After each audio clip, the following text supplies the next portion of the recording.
តថ្ងៃនេះមកបង្ហាញអ្នកគ្នាអំពីរបៀបនៃការធ្វើ map animation បែបនេះដោយយើងប្រើប្រាស់ជាមួយនឹង Google Earth Studio ហើយនឹងកម្មវិធី After Effects អញ្ចឹងខ្ញុំនឹងបែងចែកមេរៀនរបស់យើងជាពីរផ្នែកដោយផ្នែកទី1គឺយើងនឹងសិក្សាទាក់ទងនឹងការចាប់ប្លង់កាមេរ៉ាក៏ដូចជាការ set up ទៅលើ keyframe នៅក្នុង Google Earth Studio ផ្នែកទី2គឺយើងនឹងសិក្សាទាក់ទងនឹង 3D camera tagging នៅក្នុងកម្មវិធី After Effects អញ្ចឹងជំហានទី1អ្នកគ្នាចូលមក Chrome របស់យើងមកហើយអ្នកគ្នាវាយពាក្យថា Google Earth Studio មកបន្តមកទៀតអ្នកគ្នាអូសវាមកក្រោមមកហើយយើងយកពាក្យថា sign up អញ្ចឹងនៅកន្លែងនេះយើងមានជម្រើសពីរទី1គឺយើងអាចប្រើជាមួយនឹង template ដែលគេមានស្រាប់ដោយអ្នកគ្នាចុចកន្លែងពាក្យថា quick start មកអញ្ចឹងអានេះសុទ្ធតែជា template ដែលគេចាប់ប្លង់កាមេរ៉ាឲ្យអ្នកគ្នាស្រាប់ៗណាអ្នកគ្នាអាចធ្វើការ select លើវាមកហើយយើងចុច start មកយើងអាចប្រើជាមួយនឹង template នឹងបានហើយអញ្ចឹងខ្ញុំ back ទៅក្រោយវិញខ្ញុំអត់ប្រើជាមួយនឹង template ទេខ្ញុំធ្វើការចុចជាមួយនឹង blank project បន្តមកទៀតកន្លែងនេះអ្នកគ្នាអាចដាក់ឈ្មោះវាបានហើយនៅកន្លែង world នេះអ្នកគ្នាអាចធ្វើការរើសភពរបស់យើងបានមានភពផែនដីភពព្រះច័ន្ទភពអង្គារអញ្ចឹងទៅឥឡូវយើងយកភពផែនដីមកបន្តមកទៀត resolution របស់យើងគឺ1920x18 Full HD ហើយអានេះតើត duration អានេះតើតនឹង frame rate របស់យើងអញ្ចឹងអ្នកគ្នាឆ្លាញ់ប៉ុណ្ណាយកប៉ុណ្ណឹងមកឥឡូវខ្ញុំចុច start មកដល់កន្លែងនេះអ្នកគ្នាអាចទៅ search ទីតាំងណាមួយដែលអ្នកគ្នាចង់ធ្វើ map animation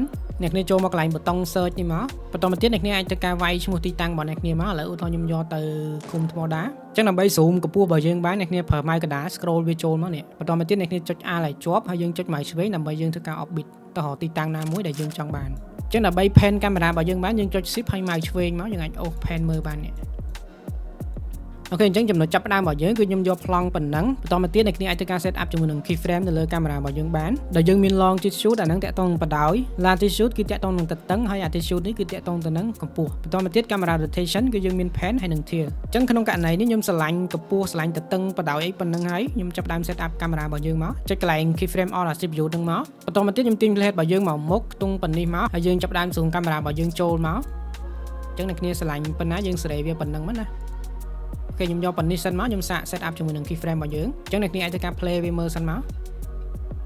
អូខេអញ្ចឹងខ្ញុំអូស plate របស់យើងមកមុខប៉ុណ្នេះទៀតខ្ញុំចាប់ដើមធ្វើការចុច shift ហើយខ្ញុំទាញវាទៀតទៅរកទីតាំងណាមួយដែលយើងចង់បានអញ្ចឹងណាអ្នកគ្នាចុច alt ម៉ៅឆ្វេងមកដើម្បីយើង orbit វានេះអូខេឧទាហរណ៍យកប៉ុណ្ណឹងមកខ្ញុំ set keyframe វាមួយទៀតអញ្ចឹងក្នុងករណីដែលវាវែងពេកអ្នកគ្នាអាច select keyframe របស់យើងមកយើងទាញវាមកបន្តមកទៀតដើម្បីឲ្យ smooth យើងអាច select នៅលើ keyframe របស់យើងទាំងអស់ហ្នឹងមកបន្តមកទៀតយើងម៉ៅស្ដាំហើយយកពាក្យថា auto ease មានថាវា ease ទាំង in ease ទាំង out វាធ្វើឲ្យ keyframe របស់យើងវា smooth ហើយយើង play មើលម្ដងទៀត